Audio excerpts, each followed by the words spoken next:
Bom dia, pessoal. Tudo bem com Hoje tá vocês? meio difícil, hein, professor? Tá difícil. A internet aqui toda hora tá caindo assim, tá caindo constantemente e enfraquece. Mas vamos lá, né? Mas aqui também tava. Tava. É, ontem teve uma queda de energia por causa da chuva, Aham. e aí ficou muitos setores sem internet. Mas eu acredito que agora vai dar certo. Vamos tentar novamente. Vamos dar início aqui a essa mais uma aula. Vamos dar continuidade ao conteúdo de gestão de arquivos. Eu vou compartilhar minha tela aqui com vocês para a gente estar abrindo os slides.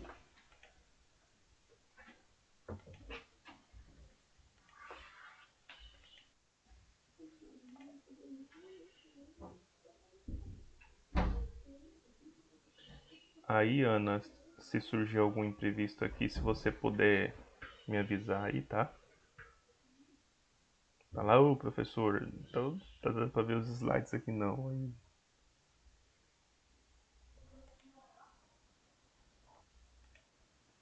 Tá certo, professor.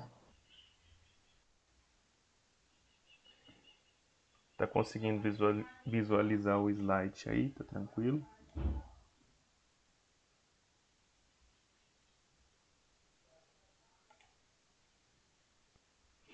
Bom, vamos dar continuidade então. Sim, agora apareceu. Ótimo. Então demorou um tempo até chegar aí, né? Bom, vamos dar continuidade aqui então, falando de gestão de arquivos. Arquive documentos contábeis por assunto e em ordem crescente.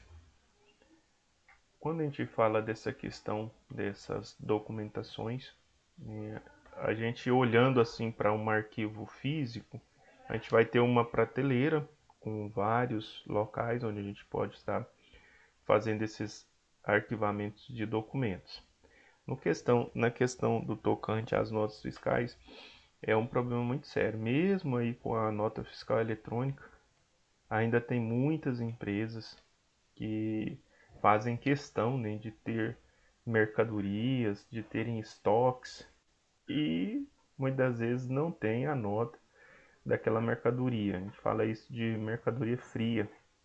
Muitas vezes é comprada aí no mercado negro, às vezes até parceria aí entre as distribuidoras grandes com mercados menores e aí fazem esse tipo de cometem esse tipo de irregularidade. Mas aí o que acontece? Existe uma fiscalização, né, em cima desse pessoal e hora ou outra a gente vê a casa caindo para muita gente, para muitos mercados, né, transportadoras, e a multa aí não fica barato não. Uma multa aí de 50% sobre o valor da operação. Imagina se essa operação for aí uma operação de R$ 40.000, em R$ 20.000 de multa. Então é que fica caro. Mesmo com o advento da nota fiscal eletrônica, NFE, o volume de multas aplicadas em função de transporte, estocagem e depósito de mercadorias sem documentação fiscal ainda é abundante. Então, é um volume ainda muito grande, né, de multas aplicadas por conta de estoque de mercadorias sem notas fiscais. Outro fator também importante, muitas empresas vendendo mercadorias sem notas fiscais. Então isso daí tudo gera multa, gera reclusão para a empresa.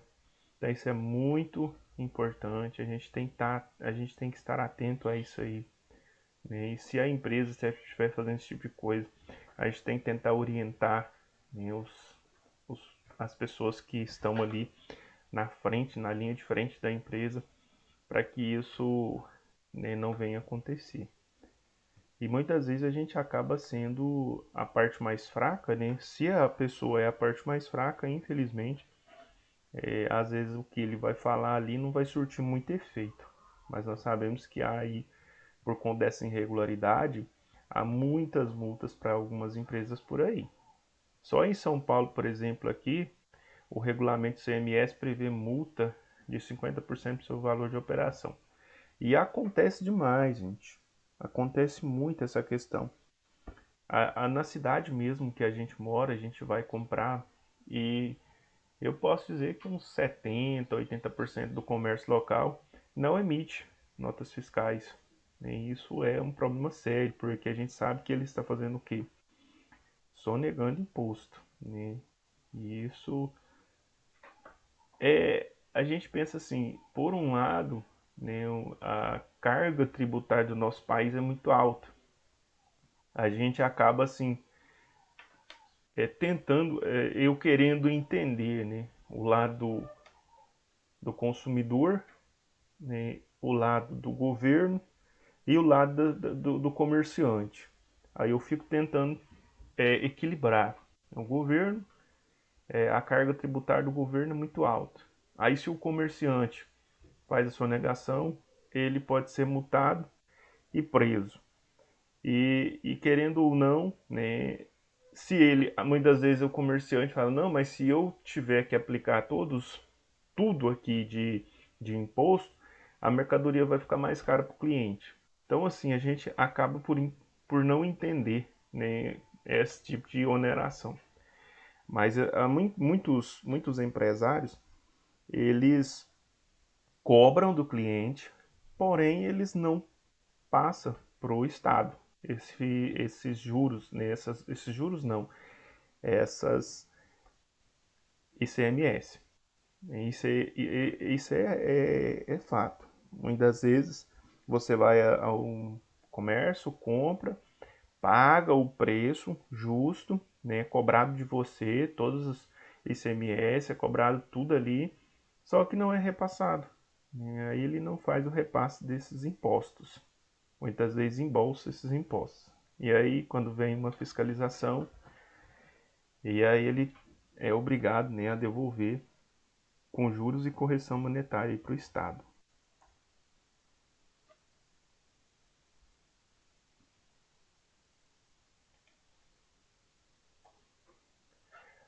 O problema é que mesmo com as facilidades atuais do mundo digital, muitos gestores ainda se descuidam quando se lançam os arquivos e documentos, quando se lançam a arquivar documentos como notas fiscais e e-mails enviados à Fazenda Pública, duplicatas, legislação, contratos e muito mais. Então, a questão dessas notas fiscais que mais pega aí também é a questão do sumiço, né, das notas fiscais. O não envio dessas notas fiscais, o não lançamento dessas notas fiscais, a falta de arquivamento dessas notas fiscais, e isso vai gerar problema sério para a empresa. Isso vai trazer um problema sério, porque, querendo ou não, essa empresa vai ser cobrada, né? E na hora que ela for cobrada e não tiver condição de se explicar, ela vai ser multada. Tá conseguindo compreender aí? Sim. Ótimo. Os slides tá passando tranquilo, tá dando para acompanhar? Tá sim, tá bem claro. Ótimo.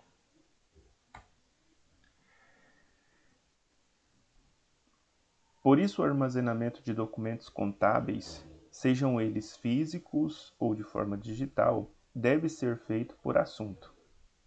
DRE: fluxo de caixa, balanços patrimoniais, notas fiscais e assim por diante. Cada uma dessas classes deve ser protegidas por pastas, conteúdos arquivados alinhados em ordem crescente a partir da data de emissão. Então sempre é muito importante a gente tentar organizar essa questão desses documentos de forma alinhada, de ordem crescente por data. A questão das datas, elas são muito importantes porque é um ponto de referência, é um ponto de partida. Ou eu uso numerações como códigos, ou eu uso datas, né, que também é o mais indicado e o mais utilizado. a forma de armazenamento do fluxo de caixa, dos balanços patrimoniais, notas fiscais e documentações também do Departamento de Recursos Humanos, operação e assim por diante. No caso da ação de arquivar documentos físicos, é recomendável também dar preferência a involucros transparentes para facilitar ainda mais a identificação. Aquelas pastas com folhas transparentes, né, elas facilitam para poder a gente encontrar esses documentos sem ter que estar colocando a mão naquele documento. Então a gente fala dos involucros que nos ajuda muito, porque você vai colocando ali os arquivos dentro da partição plástica, e aí você não precisa pegar naquele documento todas as vezes que você precisar de conferir alguma coisa. Então, se você vai lá, confere na pasta mesmo. Se precisar fazer o scanner desse documento, você faz. Se não precisar, você já deixa ele ali guardadinho do mesmo jeito. Então, sempre facilita muito na hora de estar, né, visualizando esses documentos, na hora de estar procurando, não precisa estar pegando um monte de documento, você vai passando ali as folhas da pasta com muita facilidade, procurando esses documentos, geralmente por data também vai facilitar. Se eu preciso, eu preciso do dia 20/5, então eu já vou lá eu já consigo identificar que o dia 20/5 está lá mais para frente ou mais para trás. Então é muito fácil, muito prático, se tiver organizado. Evite se desfazer de documentos relativos à aquisição de imóveis antes de ter escritura. Isso aqui também é um passo muito importante dentro da instituição. Ela compra um imóvel. Geralmente a gente, quando compra um imóvel, a gente, principalmente as empresas, né, compra esse imóvel de contrato. Muitas vezes fica pagando parcela. É importante que esse contrato ou procurações, né, sejam guardados devidamente, organizados. É importante criar uma pasta só para esses tipos de documento, de compra de imóveis, para quando você precisar desse documento, ele vai estar guardado. Então, esse documento tem que ser guardado. Por exemplo, a empresa comprou um imóvel parcelado em 60 vezes. Então, esse contrato vai ficar guardado até o término do pagamento dessa dívida. E quando terminar de fazer o pagamento, tem que fazer, né, a escritura. Se for um imóvel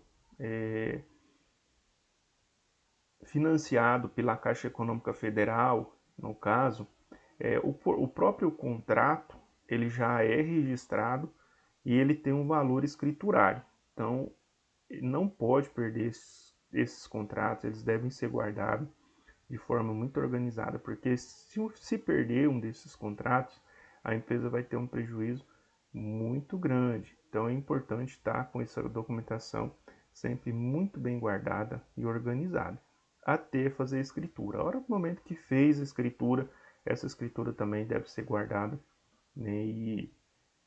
Porque se eventualmente, futuramente, você precisar dessa escritura, ela vai estar ali à sua disposição. A guarda desses arquivos é importante porque funciona como uma forma de precaução quanto a potenciais pendências documentais que possam surgir. Ou seja, a questão dos contratos. Você fez a compra de um imóvel parcelado 60 vezes. Toda vez que você faz um pagamento, você precisa registrar esse pagamento. Então, você precisa emitir um comprovante desse pagamento e a pessoa a qual você está pagando precisa assinar e esse documento será guardado. No caso dos bancos, toda vez que você faz um pagamento, é emitido ali um comprovante de pagamento desse imóvel. Então você precisa guardar esses comprovantes, né, para que se surgir algum imprevisto no meio do processo, você tem como provar que você fez o pagamento. Então você tem que ter a documentação do imóvel, os contratos legalizados, organizados e também os recibos que foi feito esses pagamentos. O ideal é arquivar documentos imobiliários permanente, Mas, se não for possível, não se desfaça nada antes de ter em mãos a escritura. Bom, quando a gente fala dessa documentação permanente, é aqueles arquivos que a gente não vai utilizar mais. Então, a gente guarda eles lá num arquivo permanente. Se porventura no futuro precisar, ele vai estar lá guardado. Então, a questão da escritura é muito importante. Até a posse, né, da escritura. E essa escritura também pode ser guardada em um arquivo permanente, porque você não vai ficar mexendo nessa escritura toda hora. Você vai precisar dela no caso de você ter que vender o seu imóvel. Eu vou fechar aqui um pouco por conta de um anúncio.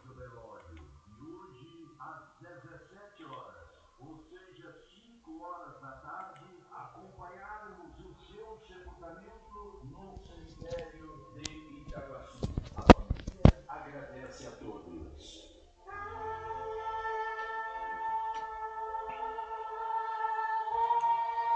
Se ele funcionasse, eu ia fechar, porque funcionou não. A internet hoje não tá me ajudando muito não, pessoal.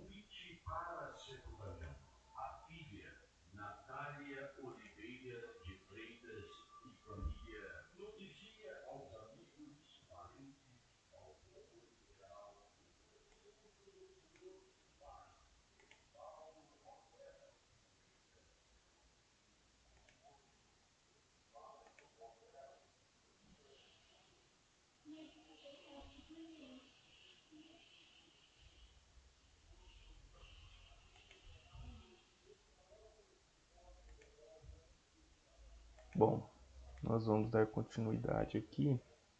Consegue me ouvir aí?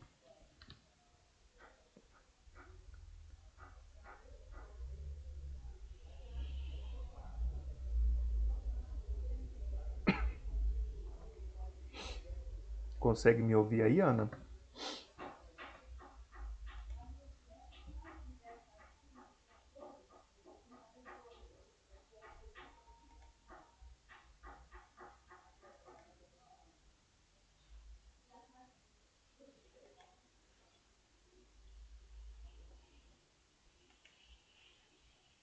Consegue me ouvir agora, Ana?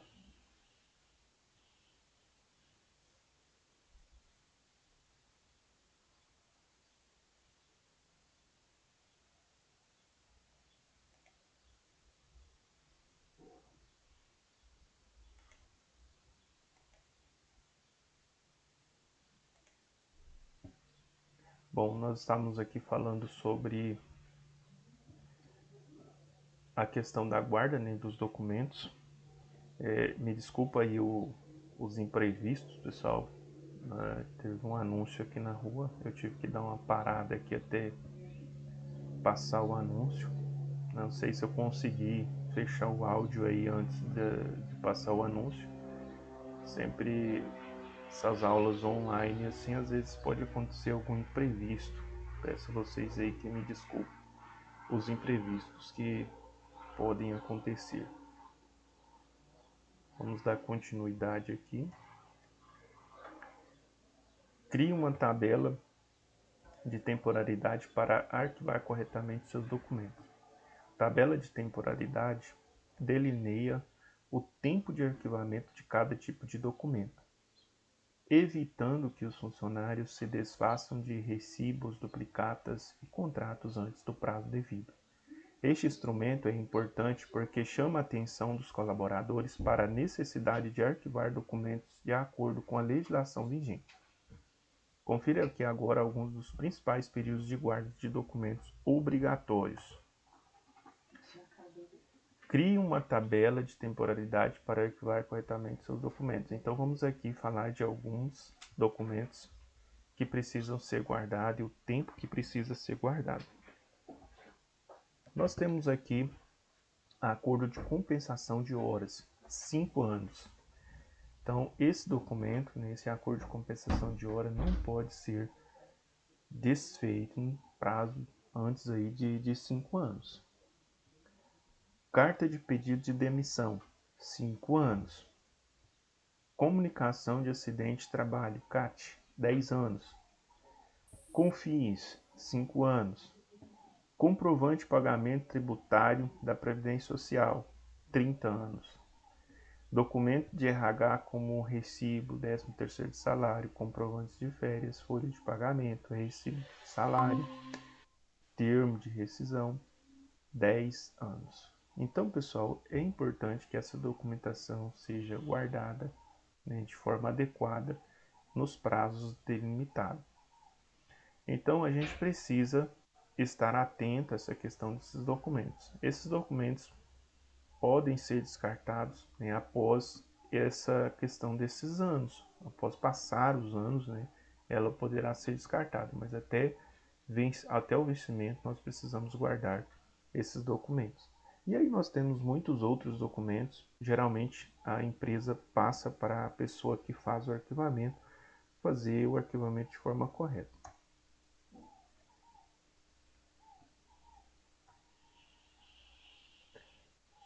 Bom, a nossa aula de hoje é isso, agora de manhã.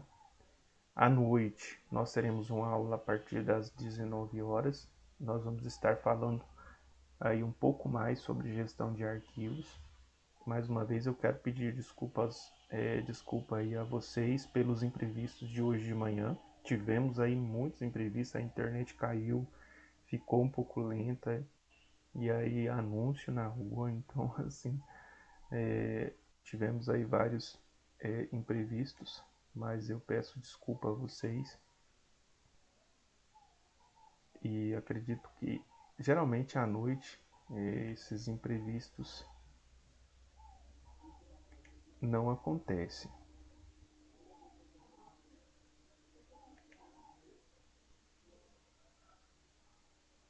Bom, pessoal, eu quero desejar a vocês aí um bom dia, né? E à noite nós estaremos aqui juntos novamente.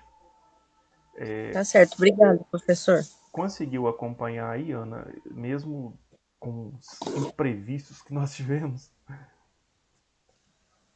Sim, o assunto é muito cativante. A gente vai, assim, para quem trabalha, né, na área, você vai se colocando no lugar quando você está fazendo as coisas no serviço, né? Eu gosto bastante. Ótimo, ótimo, Ana. Obrigado aí por você ter participado da aula, né? A gente sabe das dificuldades dos nossos colegas, mas eu creio que à noite nós estaremos num número maior aqui para a gente poder estar discutindo melhor esse assunto também. Sim, tá certo, professor. Um bom dia. Bom dia, Ana. Muito obrigado.